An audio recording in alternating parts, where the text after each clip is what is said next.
Hi everyone, in front of me I've got Samsung Galaxy S24 Ultra, and let me share with you how to check IMEI numbers of this device. So let's start with the fastest way, which will provide you with both of those numbers, and after that I'll show you a longer way, but still useful, of course. So let's begin with opening the dialer, and let's enter the code, which is *#06#. And as you can see by this code, we are provided with both IMEI numbers of this device. So let's tap on OK, and let me show you another way via the settings. So let's tap on them, and here we have to scroll down to the very bottom to find About Phone.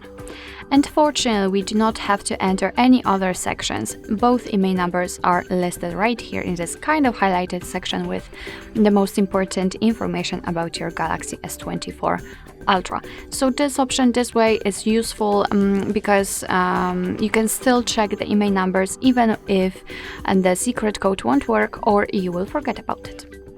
Alright, so that will be all. Thank you so much for watching. I hope that this video was helpful, and if it was, please hit the subscribe button and leave the thumbs up.